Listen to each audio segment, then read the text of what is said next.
What's your name and tell us about yourself? Well, my name is Tim Elliott. I grew up in Glen Ellen.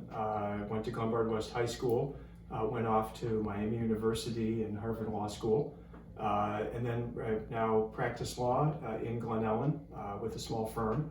I'm a father of 4 children who are raised in Glen Ellen, a proud husband to my wife Ann.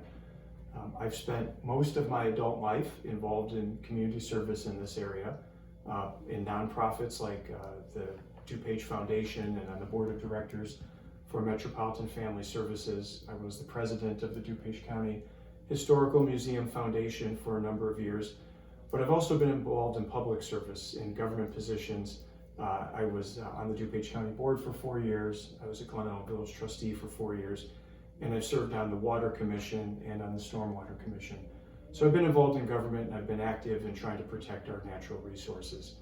I'm running for the Forest Preserve position because I'm very passionate about protecting our open space. Now more than ever, the Forest Preserve is really important.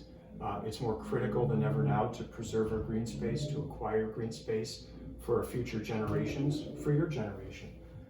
And that's why I'm running for this position. What makes you the strongest candidate for this position? I think really 3 main reasons. Number one, I have a lot of experience in this area. As I said, I've been involved in public service for the better part of 2 decades in this area. Number 2, I have a proven track record of leadership. I'm not afraid to ask tough questions. I'm not afraid to be an independent voice, and I'm not afraid to take difficult positions or make take difficult votes, even if it's against my own political party. But the 3rd reason is this: I'll keep my promises. The first rule in any elected position is that you keep the promises you make when you're elected, and I don't think my opponent has done that. When he ran 2 years ago, he promised to be supportive of conservation and open space. That's not what they've done. They went out and raised $41 million, borrowed $41 million, and they're spending almost all of it on bricks and mortar construction. They're putting up a 30,000 square foot facility at Willowbrook. That's 30,000 square feet of bricks and mortar. If you want to know how big that is, that's half the size of an NFL football field, including end zones. That's not green. That's not good for the environment, and that's not the direction we should be going. If I'm elected, we'll be spending public funds to get new land, to plant trees, and to preserve our open space, and to acquire more open space. What does the Forest Preserve do for the citizens of DuPage County? The Forest Preserve is really about stewardship, both environmental stewardship and fiscal stewardship. The Forest Preserve holds 26,000 acres, which is about 12% of the land in DuPage County.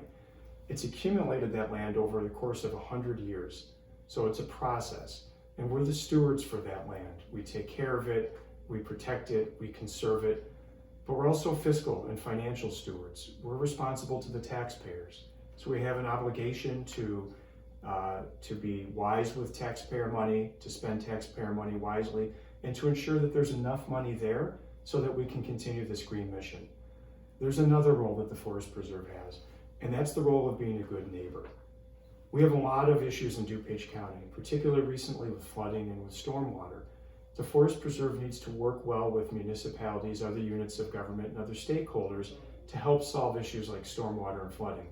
This Forest Preserve Board hasn't done that. And that's one of the main reasons why the mayors of Wheaton, Glen Ellen, Lombard, and Carroll Stream are all endorsing me in this race. And I want you to think about what that means. All of those mayors are looking for change in the Forest Preserve. They know that the current Forest Preserve Board is not responsive and not working with them on those issues. If I'm elected, we'll change that, and we will work with municipalities to solve issues of common concern. Awesome. What crime and vandalism does the Forest Preserve deal with, and how is it dealt with?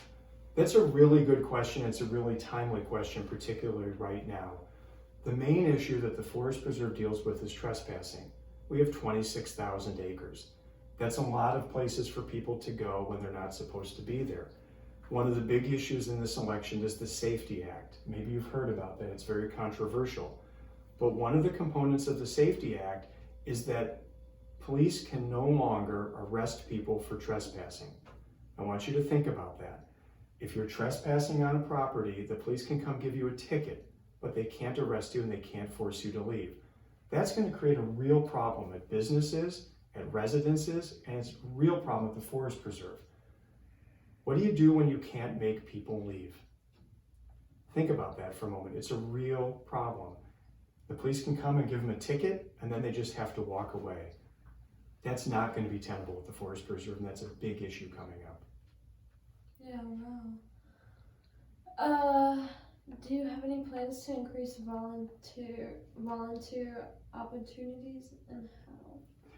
So the Forest Preserve is really well blessed with a lot of volunteers already. I have to say that's one good thing that the Forest Preserve, not only the current board, but previous boards have done.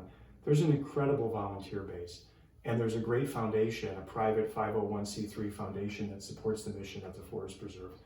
Of course, we want to continue to find ways to get volunteers there, and we'll pursue all methods of doing that, social media, other forms of outreach, but we already, in my opinion, have a really good base on that. How often are the parks accessed in the area? Do you think we need more assessments? So that's a success story that the Forest Preserves have had, particularly with COVID. The Forest Preserves in DuPage County have always been very, very well attended. I'm guessing all three of you have probably been to Forest Preserves many times. I did when I grew up too. But with COVID, people have rediscovered the outdoors, and the usage is up, way up, which is a great thing because we need to be using our outdoor space.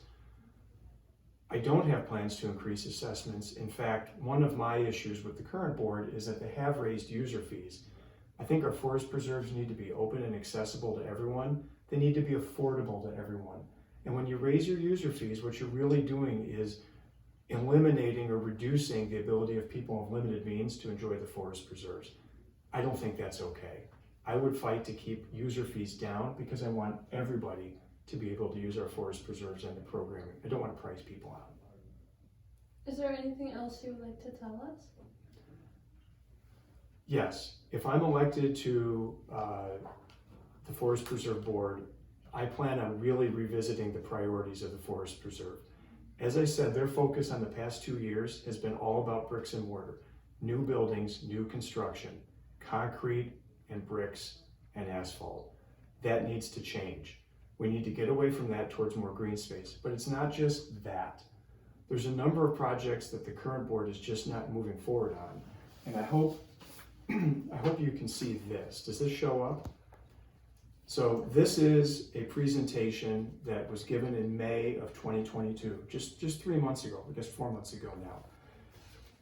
Look at the things, and this is called things they haven't started. All right, and it's part of a much longer presentation. I could show you a lot more, but I really want to focus you on this. Land acquisition plan and ADA transition plan. So what that means is this board hasn't even started on an Americans with Disability Act transition plan. This is 2022. That's unacceptable that this is something they haven't even begun on. They're so busy putting up new buildings, they haven't focused on this. The land acquisition plan, they haven't even started on that. That's stunning. They went out and borrowed $41 million of money and don't even have a plan to acquire new land. Land in DuPage County is disappearing at a rapid rate. If we don't get it now to hold in the public trust for your generation, it's not going to be there. 1.5 minutes is not a real long period of time, but I would hope and encourage everyone to visit my website, votetimelliott.com. That's votetimelliott.com. I've got a lot of my policies and plans on there, and I would hope that people would visit that site.